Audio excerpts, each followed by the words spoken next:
Life Audio.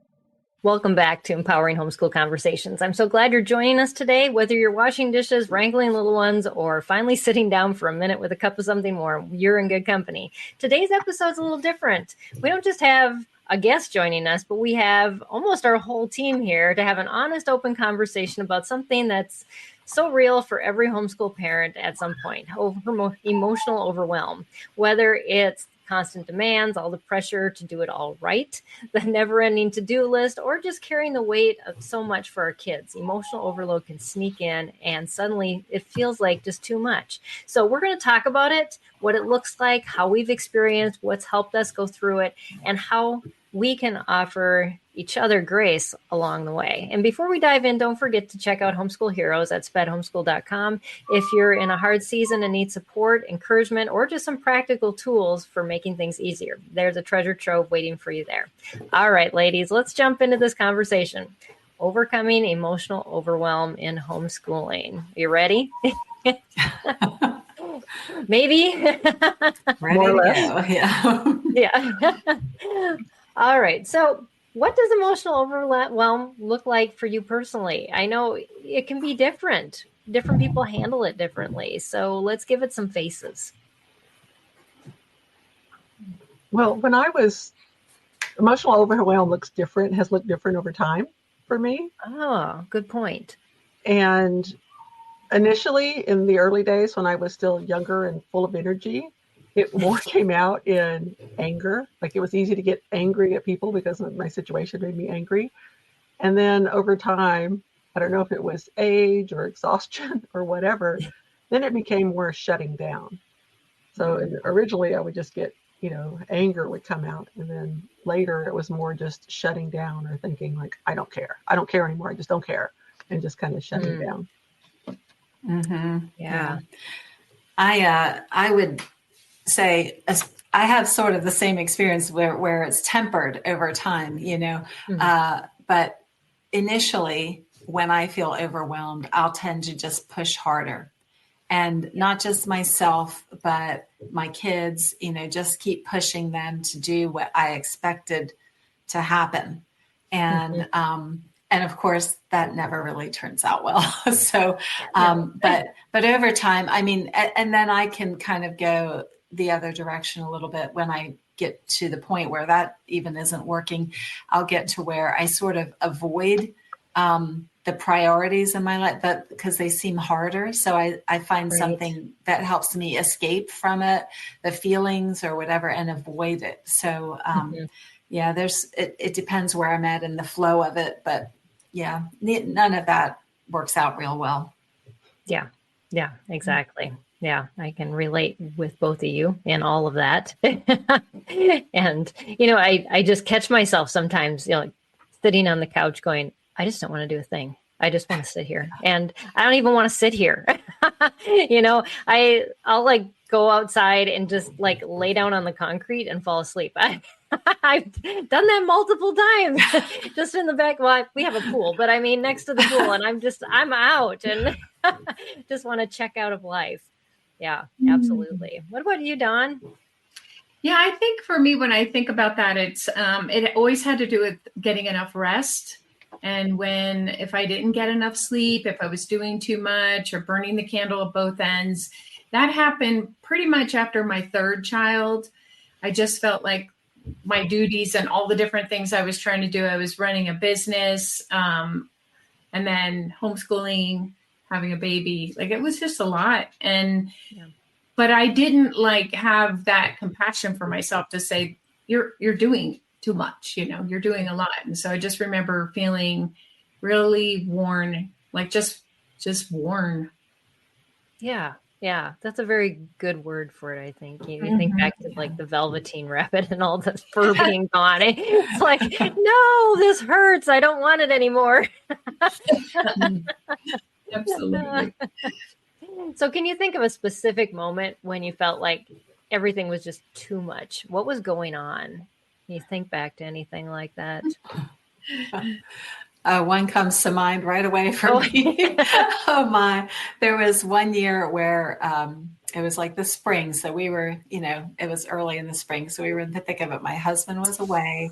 We were selling our house. We were in the middle of moving, and my son got chicken pox, and and then one night we had this water leak that just overnight, I woke up in the middle of the night, discovered water everywhere. I mean, not a drop to drink, if you remember the rhyme of the Ancient Mariner.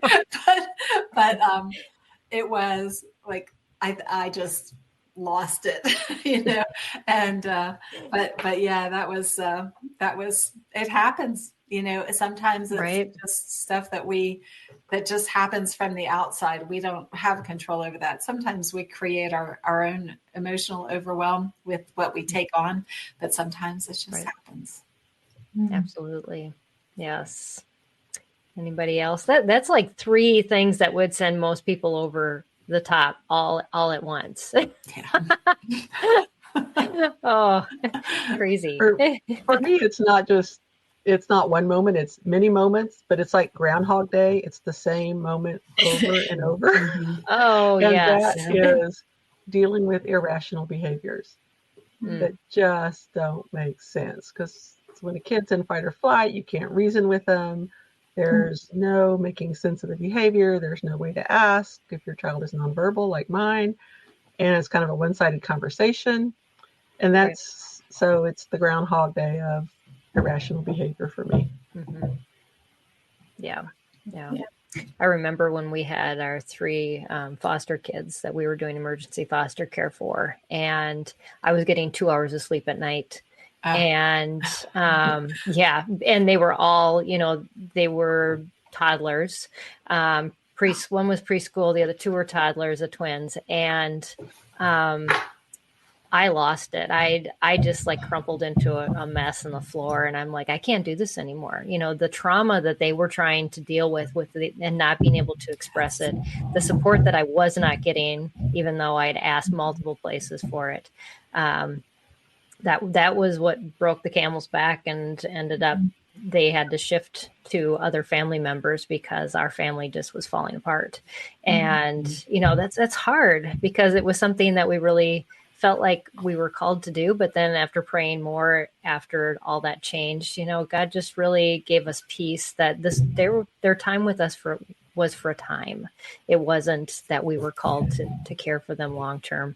But I think you have to come to a place of healing in that, or resolution, because otherwise the overwhelm can just continue to eat at you even when it's over. And we forget about that side of overwhelm, that we can beat ourselves up that we fell apart. And yet we're human. We feel like a failure. Yeah. Absolutely. Peggy, that's a lot.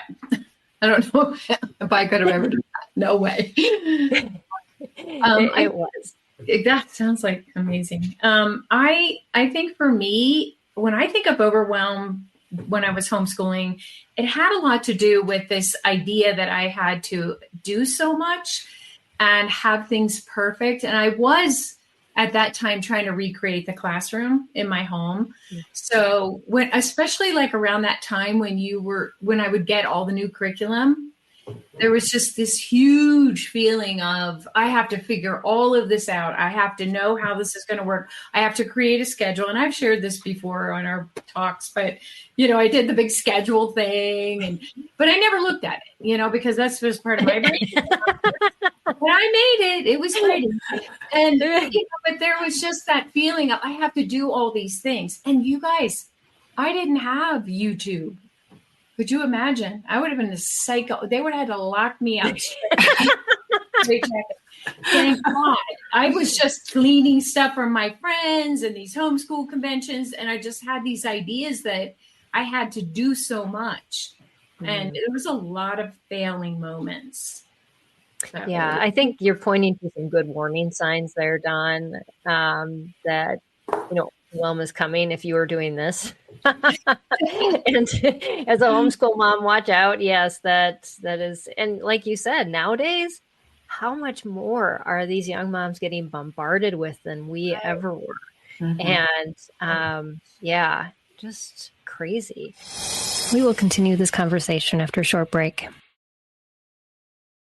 Hey there, parents. Are you tired of the babysitter search struggle? Look no further. Welcome to KingdomCareSitters.com, where Christian families connect with like-minded sitters who share their faith. I was searching for a reliable sitter who understands our faith and family dynamics. With KingdomCareSitters.com, I found the perfect match. And guess what?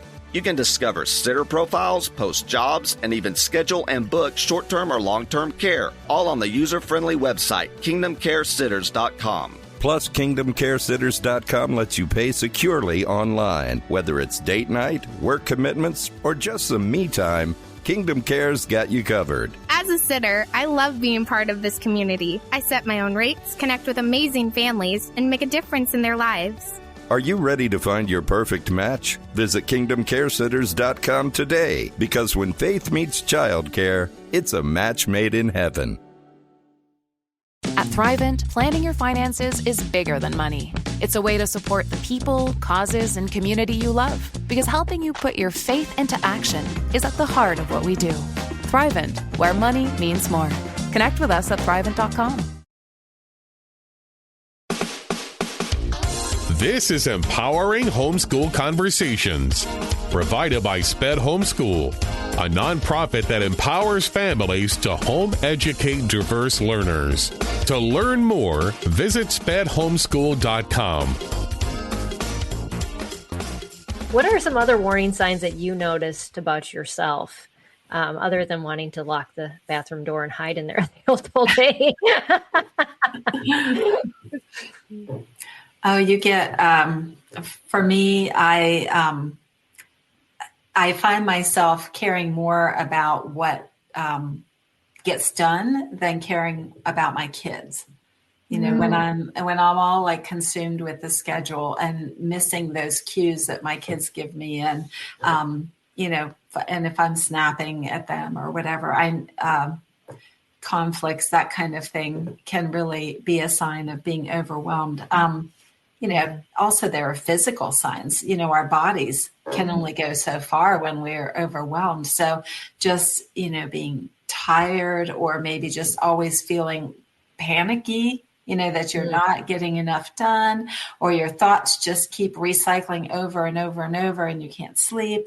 Things like always running late or forgetting appointments, things like that are a clue that we should pause and, you know, take stock of things. Yeah. Yeah. I wish somebody would have told me, if you're falling asleep while driving, that's something's wrong. I can't remember how many times I was like, oh my goodness, I can see if I can make it through the day. Oh, yes, absolutely. Anything else? Well, like if your immune system is worn out and you're just, you know, your adrenal glands. I remember going to a doctor at that time, a holistic doctor, and he was just saying, your adrenal glands are shot. And that's just from stress and overwhelm. And so you really want to keep, you know, tabs on your health and how you're feeling in general every day. If you have no energy to make it through the end of the day, maybe it's time to make some changes. But I think that was definitely one of my things. Yeah, absolutely. Yeah. So good. But yet so real. If running late is a sign of overwhelm, that's been perpetual my whole life. Well, you know, it's like if that's not your typical, you know, if you're normally, let's talk about the norm for you as a, whatever your norm, if you're all that. Maybe you're just very laid back as a person, and that's okay. That's probably a good thing. I know being late would make me anxious and overwhelmed in itself. Yeah.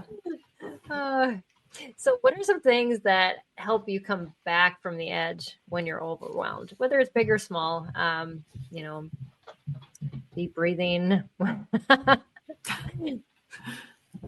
have a couple of songs that Christian art from a Christian artist that I go to that have a message that is meaningful to me. And I will just sit there and listen to it. And it's interesting because actually one of them, old school album, this one guy, he used to do music. He's still alive, but he did music in the 70s. And I'll listen to his albums. I have them on YouTube. And I can just feel after about 2 or 3 songs, I can just feel, I'll just all of a sudden take a deep breath and relax even more into it. And it's nothing I'm trying to do. I'm not taking that deep breath on purpose. I can just feel the songs working on my body, on my nervous system and things like that. And then the other one I do is I get up earlier than everybody else in the house, because if I don't, I probably wouldn't have been able to do this when I had a lot of kids at home, but now that I just have the one I have to care for, I know when she gets up, and if I get up about 2 hours before her, that's when I have downtime, because the rest of the day, once she's up, I'm a caregiver 24/7 unless she's asleep. And so that's my downtime. And if I don't get it within 3 or 4 days, my body will respond like Dawn was talking about, where I can just feel my adrenal glands are shutting down and everything. I can actually feel my nervous system. The feeling you get when you're falling asleep and you can feel your nervous system shutting down all your systems. I get that when I'm standing up. And if I'm moving and then I just stand still, I can feel my nervous system doing that sometimes. So that's when I know I'm way over the edge. So in that case, I just have to sleep. Yeah. The only thing that takes care of that is sleep. Mm-hmm. Oh, a good nap does wonders. It does. Absolutely. I'll just throw out there, a lot of times when we're very, very stressed or overwhelmed, we tend to think, our minds go into, what are we going to do? What am I going to do? How am I going to handle this? Whatever.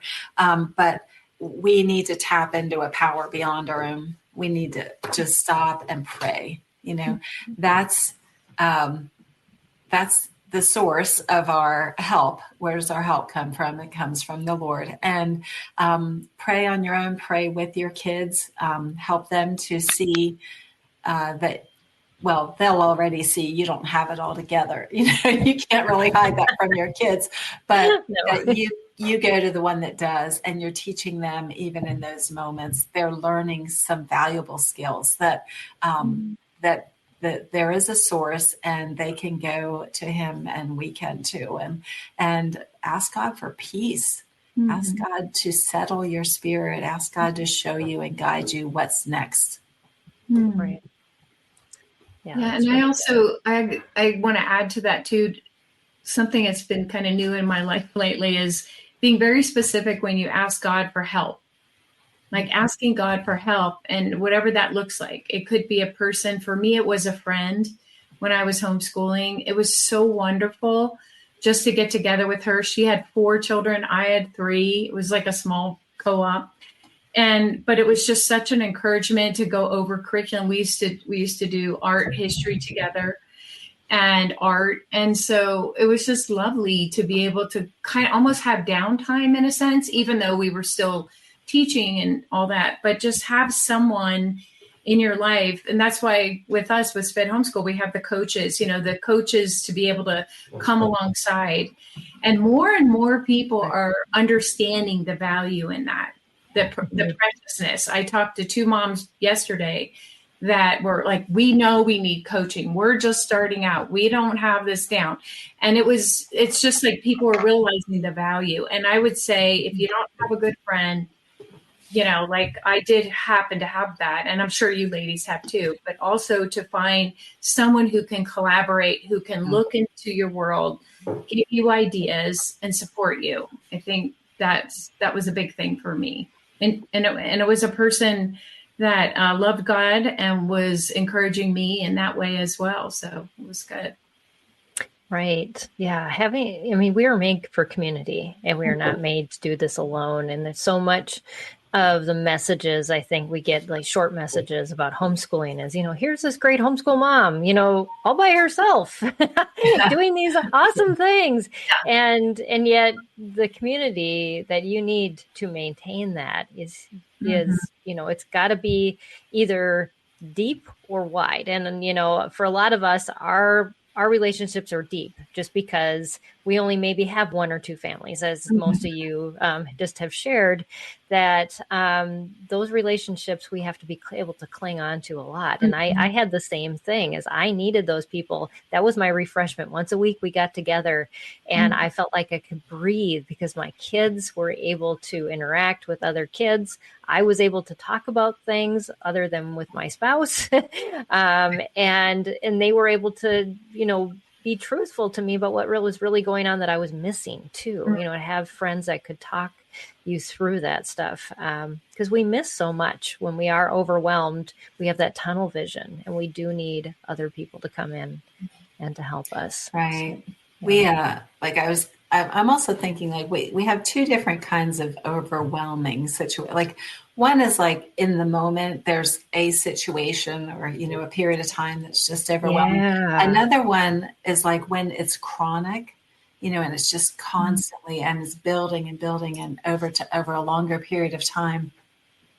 You also need to just, when you see it like that, where it's just this constant and you're getting super discouraged and thinking about quitting, you really need to take, a day or a weekend or whatever and evaluate your practices. What are you doing? How are you, what are your expectations? Are they in line with reality? Are they realistic? And just try to pinpoint that area of life or those areas that are causing the extra stress. And, some can be changed, some can't, of course. Our kids are going to be our kids, whatever, and their needs can be stressful. But maybe there's a different way that you can organize your life or, that will help reduce that chronic state of overwhelm.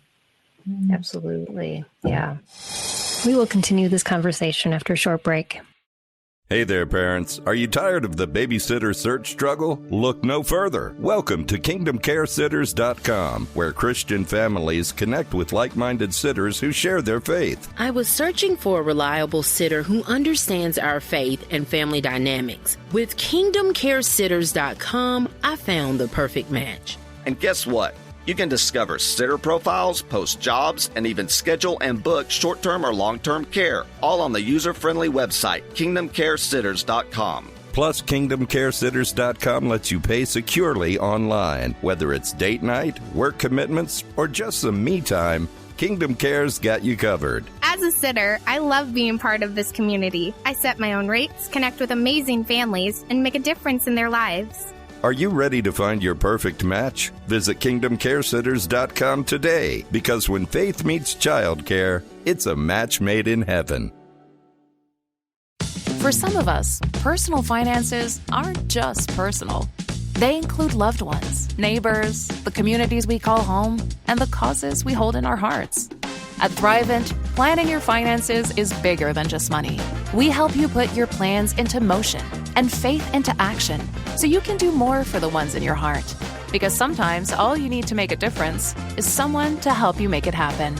Thrivent, where money means more. Connect with us at Thrivent.com. This is Empowering Homeschool Conversations, provided by SPED Homeschool, a nonprofit that empowers families to home educate diverse learners. To learn more, visit spedhomeschool.com.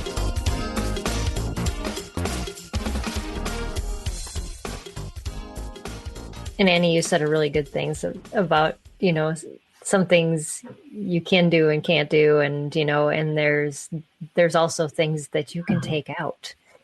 We forget that there's things we can remove to make the situation better. Have any of you ever experienced something like that when you took something out that you thought you needed, and it actually made it less overwhelming? House cleaning. It was just after my third child. I think after my third child, now that I'm older and wiser, I think I had some postpartum. And often when you're a homeschool parent, you're in that skip of life, right? And you're just moving. You're not really looking at, wow, maybe I'm having some postpartum. So when things start to kind of fall by the wayside, like your house cleaning, you end up, for me, it was like not a lot of compassion for myself. It was like, no, you need to do this, this, and this.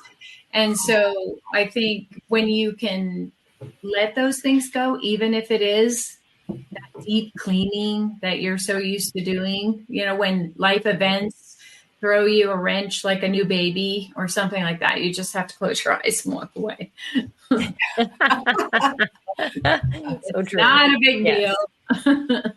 Yeah, it'll eventually get cleaned, and what is necessary. Yeah, that is very true. And there's other things, like even subjects, that teaching my kids, I found like getting rid of some of those was actually relieving to both of us, and healthier for their growth and our relationship too.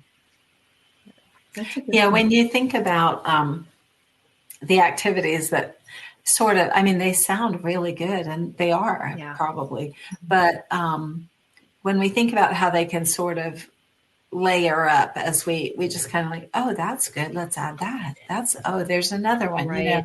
And they just sort of build up, and you think, well, it's like, what, 1 hour a week or something like that, or a co-op, it's going to be half a day or whatever, no big deal. And then you realize, oh, there's like all this time maybe to prepare things for it, homework, or there's of course travel time. There would be a lot of things that we do, our kids do, require parental involvement to make it run. We're co-op, and then you find yourself, you've joined a co-op, and you find yourself spending all this time preparing for a class that you're teaching or helping with or whatever. So you have to consider all of that. And those things aren't all necessary. Your kids are going to turn out okay if they didn't have dance class or whatever, it's, they will turn out okay. but it's, you have to kind of consider the nature of your family and just really what you really are capable of doing and still having a peace-filled life. So no one's going to be harmed if you cut out some of those things. I know I thought they were necessary at one point in my life, but I realized on the back end, it would have been okay, And today co-ops have changed a little bit, where oftentimes if you join a co-op, they have a plan for you. They have curriculum. They have all these expectations. If you're in this co-op, you're going to do this science, this social studies. And I think as a parent, you have to really step back and ask yourself, is this really going to benefit my child? So I'm kind of working with a family like that right now, where the daughter didn't like the Bible curriculum. She didn't like the history. She didn't like the science or whatever it was. And so now we're kind of peeling that back. And it's not, well, she didn't like it. She really, really was not thriving in it, I would say. And me, that's important to me. Some parents might say, well, you have to do it anyway. It's just, it's the rules. And that's fine if that's your rules. But if your child isn't thriving and they're pushing against it, maybe you have to look, I want to be in a co-op where I have more freedom or more choices, because having more expectations put on you can be overwhelming. I know it would have been for me. They've changed. When I was homeschooling, they've changed a lot in that respect. I went to support groups, and the kids did a couple activities, now it's like school, and you really have to investigate all of that because there's so many demands on parents and even the kids. They just have to be certain places, certain days. And it's a very big commitment that we don't always think all about. And if there's learning challenges, and now you're putting your child under that pressure again, it's kind of what you were trying to get away from, right? But now you're putting, and I'm not boo-hooing co-ops. I think they're wonderful. But looking at it realistically, is this the best thing for my family? I just was talking to a mom yesterday, and she was telling me that the co-op that they're in, they want to step away from that and get a more personalized plan for their children. Not what, they weren't doing anything wrong, but just having those options of what's going to work really well with my child versus a group telling me what to do. So it's just a another thing, because it is stressful to have, oh, we didn't get the math done, or we didn't get the reading done, because you're on someone else's timeline when you do that. Right. Have any of you, and Gunn, you brought up something that was really good to think about, is making shifts. Sometimes when we get into those overwhelming places, we have to shift what we're doing in maybe a more dramatic way than just changing one or two things, but like changing it all. So any of you have a story about that, or any advice about, how to do that without, just giving everything up? That would be a big shift, but I think it kind of comes down to making a shift is really just making a change in routine. It's when I think of, at one point, one of my boys started going to a private school. And of course, there's no bus service. So I was driving him to and from. So then our days were anchored around the, dropping him off and picking him up. And I think that actually helped. Even though we had to shift everything that we were doing, if you find some anchor points in your day that you can organize around, that can really help with overwhelm. Because if you don't get it done between the time he's dropped off and the time he's picked up, you don't get the homeschool done with the other kids at home, then that's it for the day. It doesn't matter. So it puts bookends. If you have bookends around your school time, sometimes that can help reduce the overwhelm. And then over time, you figure out how much you can do in that block of time. You don't get this idea that, well, I have to do all this stuff no matter how long it takes. You flip it and really set good. the time, set the bookends for your school and keep it all in there. And then it's easier because then you can plan it out. You start planning differently when you do that. Yeah. Yes. Yeah. We did that often when we had different activities that we had to be at, and we used those as bookends, and everyone thought about it that way. But it seemed like it was less stressful when we knew that this is the end of the time and this is what we're going to get done. So good point. Yeah. When my daughter, who has Down syndrome, was young, and really before homeschooling, but it's the same principle, I got very overwhelmed with all of her needs and trying to meet them, going to all the appointments, doing all the things I was told to do at home, and life that created a very stressful life. No joy in that life when that's what you're really all you're focused on is your child's development. And at some point I heard I was a young Christian at that time, very young, and I heard the Bible verse from Matthew 6:33, seek first the kingdom of God and all these other things will be added to you, all the necessary things will be added. And that was a huge shift for me, where I realized that whether Alyssa could, at the time we were thinking about whether she could walk or talk or things like that. I wasn't even to the point of academics, but turning away from the focus being on her achievements and turning it towards who she was and what she was created for, to know God and to learn to trust him. That was a dramatic shift in my life that I'll never forget, where it gave me, the focal point became her, knowing God. And so that once we did that, the other things really do fall better into place. That's so beautiful, Annie. I know that's where we're supposed to be now, right? Each of us in our daily lives, like we have no control over anything except for this moment right here, what we're doing. But really, when we just live in that existence and knowledge of knowing that what we were created for, our identity. What is our identity? Yes. I wanted to share something. I think I was born overwhelmed personally, but one thing that helped me. Your poor mother. Let's just make her more crazy. No, I don't know. It was like, oh, that sounds really hard. Let me do that, But one thing that really helped me a lot was I took Fridays off. So I did Friday, too. yeah, Yes. Friday was like a fun day. I can't say it was a catch-up day because that was it. I was done. By Thursday, I was done.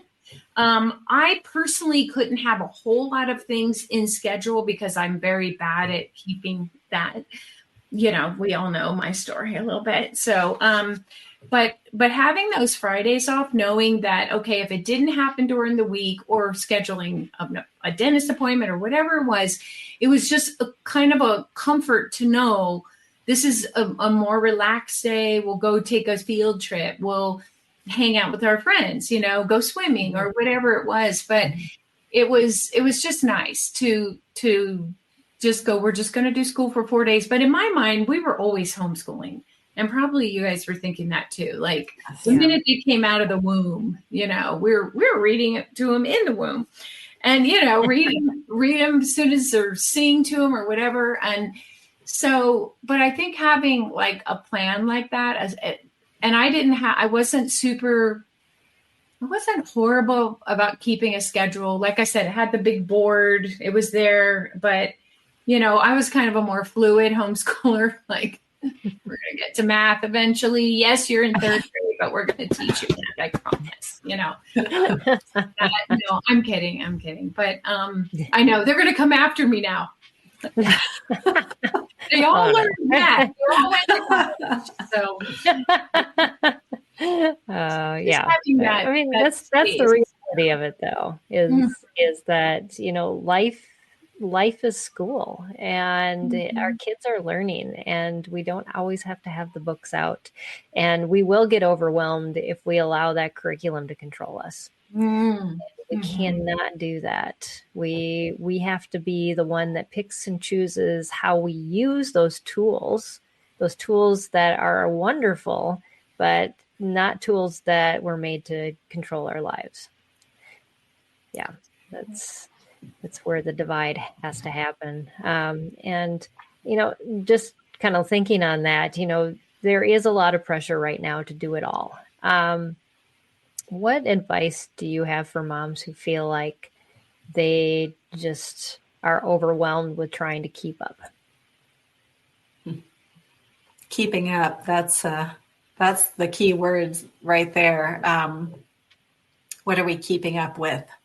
Yeah. Some image in our mind that we've created from social media or from friends that we watch, and we can learn from other people and work alongside of other people, but we really need to be careful of that trap of comparison because we are all unique. Our families have unique situations. And I think comparison is the devil's playground. I mean, the minute you start doing that, you are going to either elevate yourself in pride or feel like in the depths of despair because you haven't made it, you haven't done it all and kept up with others. So, we just need to find a way to, if that means get off of social media, stop reading so much of, because you're just seeing this little picture someone's created. And even with friends, friends can do that too. I would like to say we should all be transparent with one another about our struggles, but, we aren't always. And, but do understand that there are things, that just stop the comparing, just be you and be satisfied in what you've got. And, it's hard to do. I know that, but you got to rein that in when you sense yourself feeling that discontent because you're looking around. Yeah.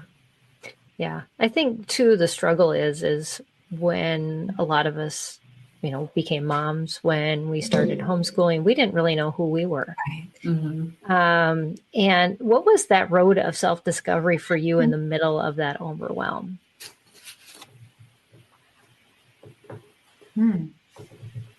Was that a new question? I kind of changed one of them. I'm sorry.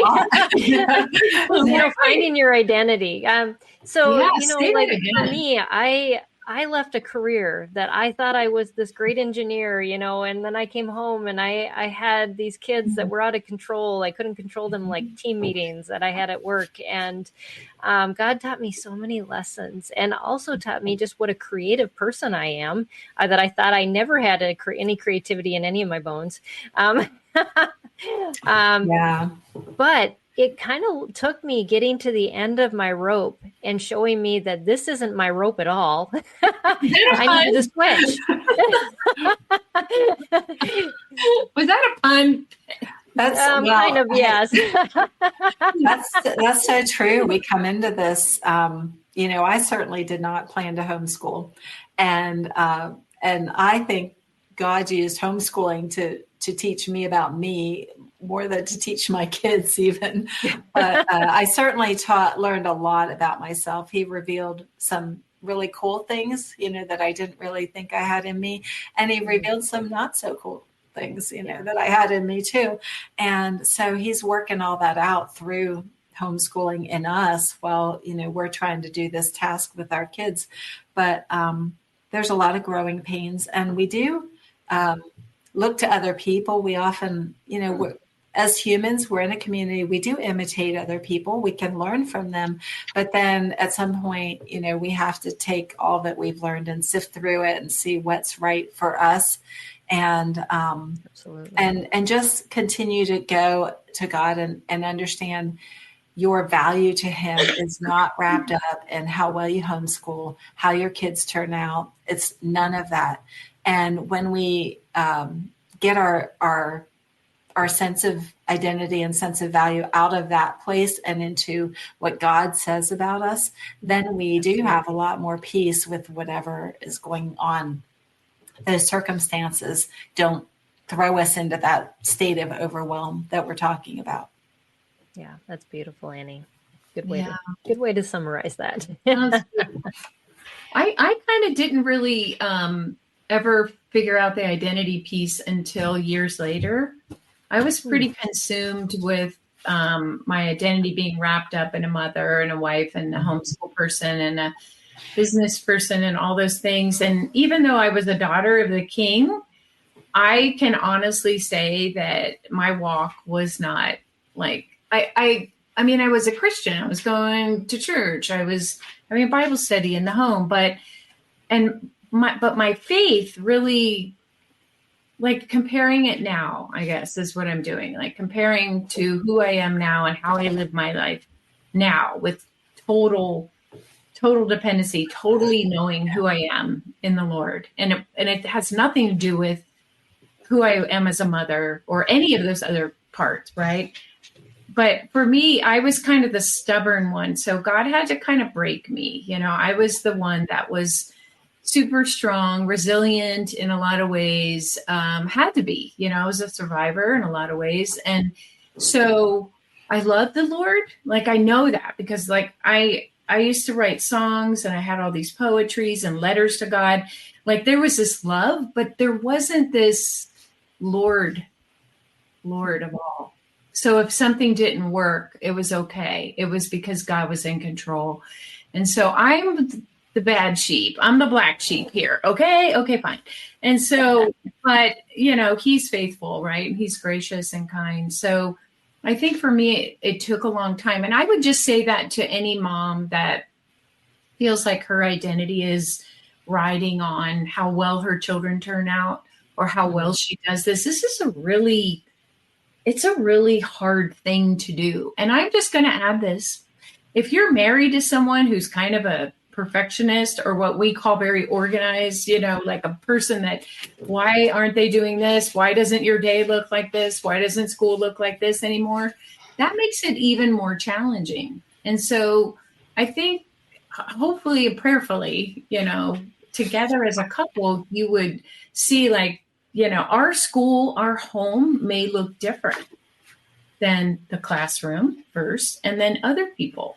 And just having a lower expectation, I think, especially if you're starting out, give yourself a break. Give yourself like years. Absolutely. Well, and I mean, we never arrive. When you are done homeschooling, it doesn't mean that God has refined you to your perfection. That's far from it. I'm kind of hoping. Becky. I think I'm older than most of you here, and I'm like, Lord, we're good, right? Like we're good. Oh no! I mean, he said, "I only just begun," and he was near the end of his life. So yes, we got a long way to go. Do you got anything to add, Stephanie? Actually, I enjoyed homeschooling, and I didn't see it as my identity, but I thought I found my people, because I spent like a 6-year stint in the corporate world, and I knew those were not my people. Oh yeah. But then, got married, had kids, started homeschooling, went to a few homeschool conventions, homeschool groups in the area.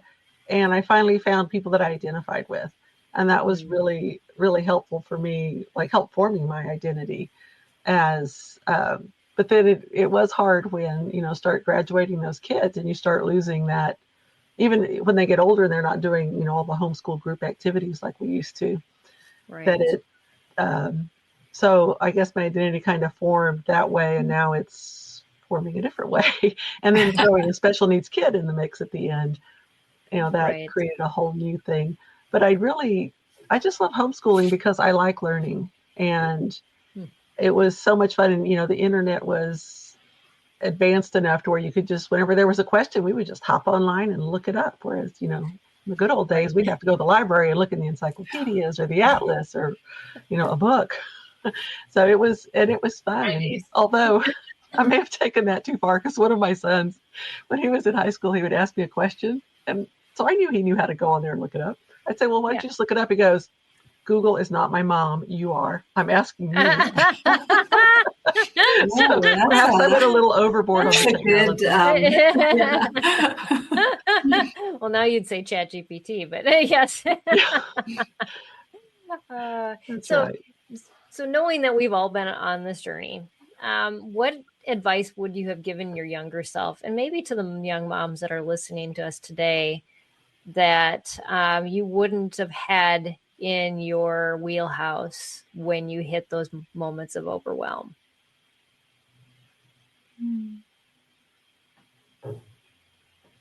I know for me, God is faithful. That is so hard to believe when you see the chaos and just the pain in this world, and that he's going to make something good. And clinging to truth that you have yet to realize, and to have seen it happen over and over again, and hearing stories. And now I can go back and I can share stories that God was faithful. God was faithful. God was faithful, in all of these things, and he will be faithful because he has proven himself, and over again in so many ways. And he will prove this in your prayers, in your life, in the testimony that he is giving you. I think I needed to hear that more than just feeling always there's so many unanswered things that are going on in my life. That's a great point. And another thing I would say is God is with you. You are not alone in this. You are not even the one who's most responsible for your kids. God created them. He knows them. He can empower you to understand things that you don't really have the human ability to understand, and that he is always with you. You do not have to do this all on your own and run yourself ragged trying to do everything. Absolutely.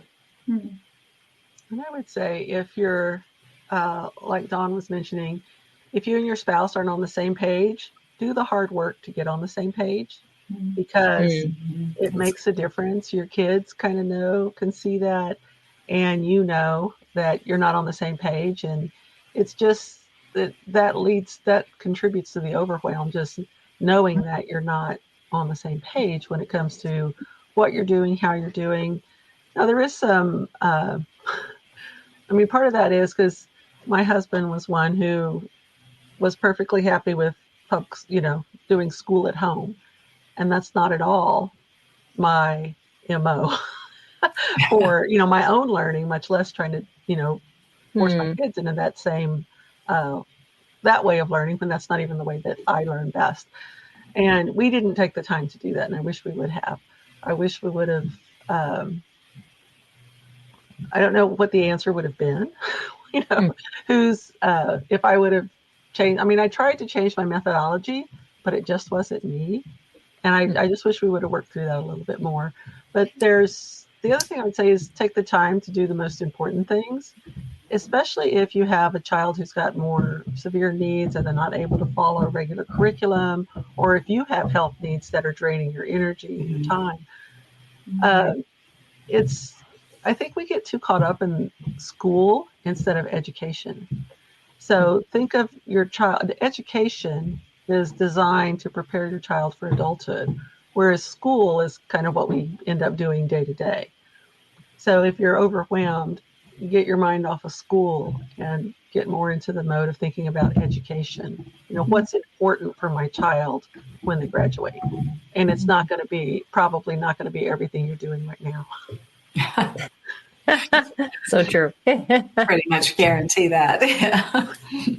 And I could kind of give it like a kind of off the tail ends of that. I agree with that so much that I had a parent say this to me yesterday, and it's my heart, is building lifelong learners, right? That's kind of what you're saying there too. Like, how do we instill a love for learning in our child instead of just trying to cram a bunch of information into their brains?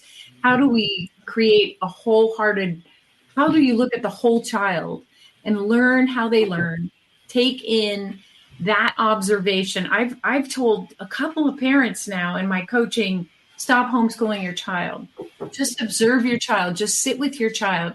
Just play with them. Get on the floor with them. Just get to know them a little bit before you try to create this whole plan.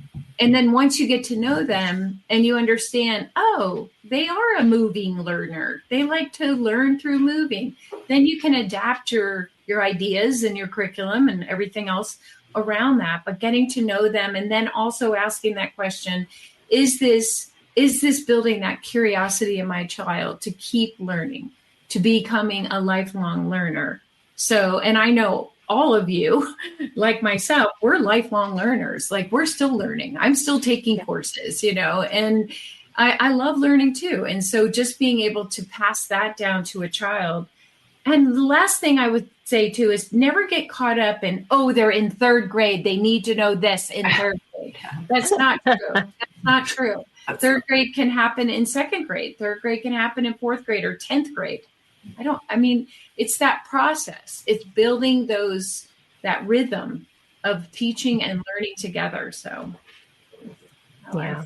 Well said. Yeah, I love how this conversation has really gone to faith and joy. An enjoyment of the life that we have been given with our kids, to be at home and to learn with them, and the faith that we are able to share with them as we lean into God and show them by example. So I'd love for you guys to talk to just some ways that parents can anchor themselves in that joy and that faith that have worked for you in the past. Well, to have life verses. What's that? One way is just to have life verses, like our homeschool verses for your life, your homeschool life, and just things that you fall back on, and knowing your why. If you know your why and it's grounded in the Word of God and what you believe about true education and building character and the skills that they'll need, and then you have verses to back that up, you can pray those verses at any time when you're struggling. You can recite them. You can teach them to your children. You can just use them as your anchor. As well. That's great. We have such a privilege to have this time with our children. And what is it? Deuteronomy 6, I think, talks about how parents are to teach their children, and it lists, all the different times and places of the typical day. And we have that privilege to do that, to bring God alive in their lives through this journey of homeschooling. That's really that's really what it's like.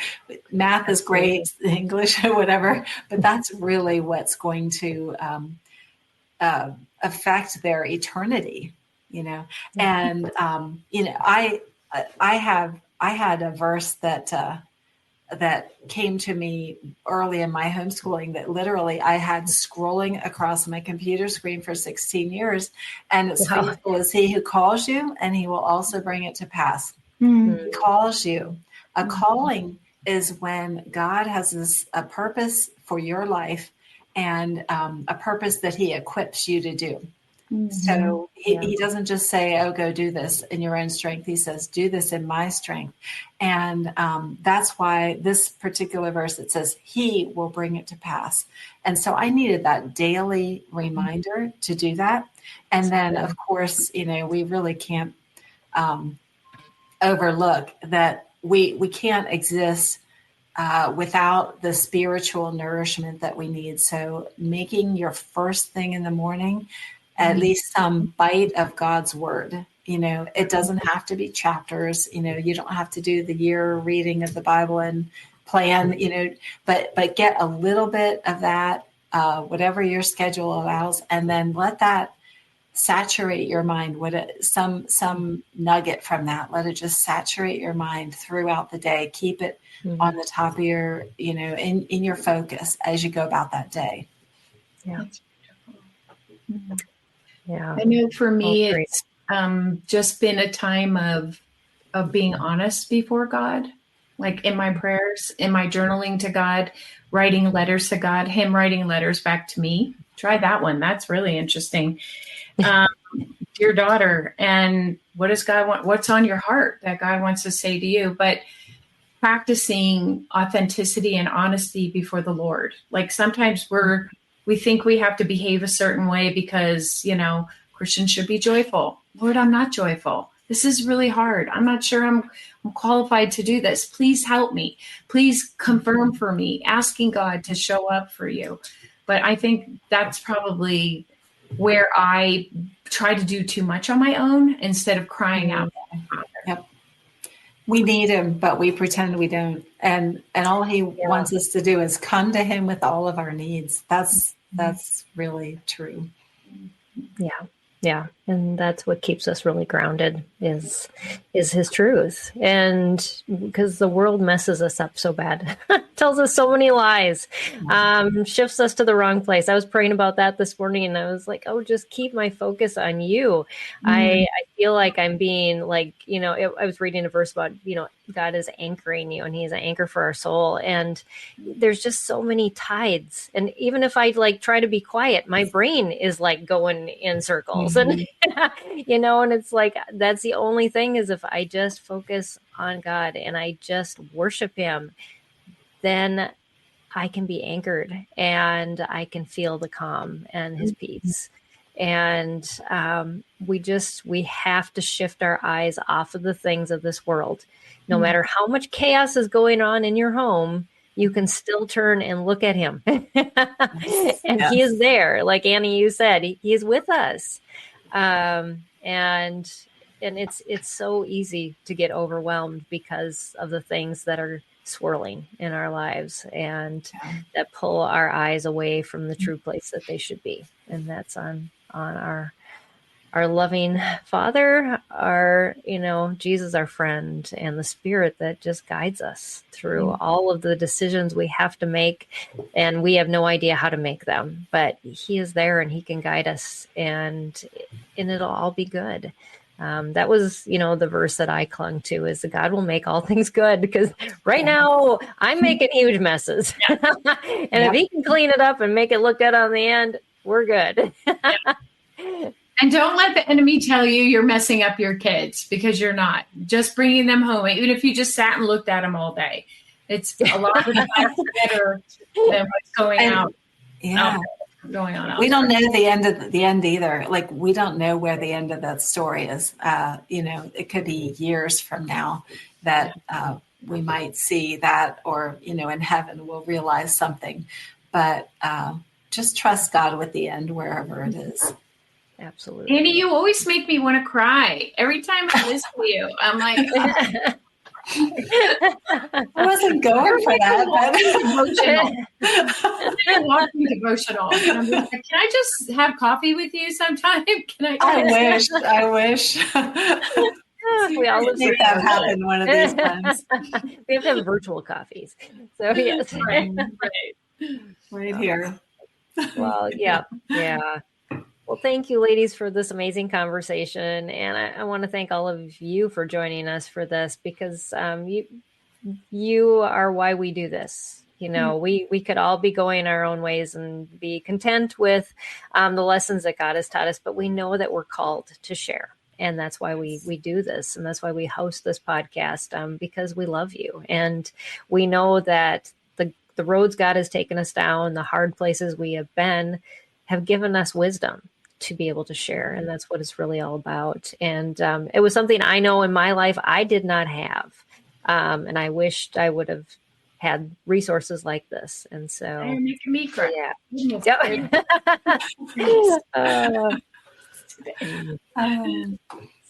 So yes, I appreciate you, ladies, and you, our community. You know, we are here to support you. Definitely check out these ladies and all of their resources. I know Dawn does consulting, not only on the team at spedhomeschool.com, but she does coaching too, and really getting in and working alongside parents, like for the long haul, which is something that our consultants don't do. We are basically there to kind of help you get started. But if you need a coach who is with you for a long time, Dawn is there for you. Stephanie has some amazing curriculum, especially if you have kids that really struggle with learning, like just the basics, and how do I even teach a child that we actually just had an episode a while back on how to teach a nonverbal child how to read and write.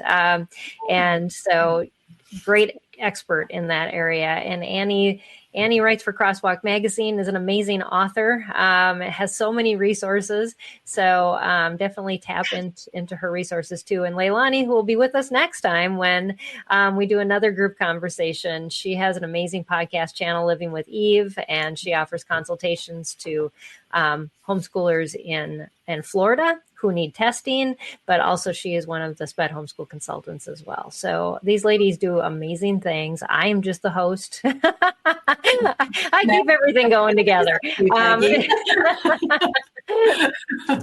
Yes. But You're visionary. You have vision. Absolutely. I'm an artist now. So, yeah. Well, thanks all for joining us for this real and raw conversation today. We hope you feel seen, encouraged, and reminded that you are not alone. In this episode, if this episode resonated with you, or you thought of another parent who might be in the thick of it, go ahead and share this this recording or this video. These conversations are meant to be a lifeline, a reminder that overwhelm is part of the journey. It's not the end. And as always, if you're looking for more practical resources and heartfelt encouragement, make sure to visit us at Homeschool Heroes at spedhomeschool.com to find free downloads, support groups, stories from other families who get it. Be sure to check out more episodes also of Empowering Homeschool Conversations wherever you listen. And remember, you're doing a sacred work, and we're cheering you on every step of the way. Until next time, keep homeschooling boldly and confidently, and we'll see you next week. Bye, everybody.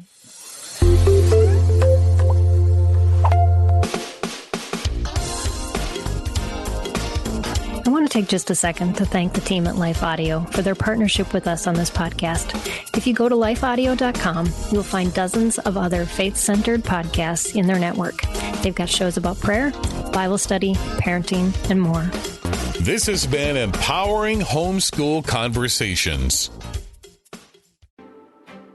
Hello, I'm Adam Comer. And I'm Ryan Chittister. And we are the host of Life After Addiction podcast. What we believe is that addiction is not a surprise to God. That's right. We discuss addiction from a biblical worldview and how true freedom comes through a personal relationship with Jesus Christ. Absolute freedom from addiction. The secular worldview of once an addict, always an addict is just not true. If you or someone you loved struggles with addiction, subscribe to Life After Addiction at lifeaudio.com.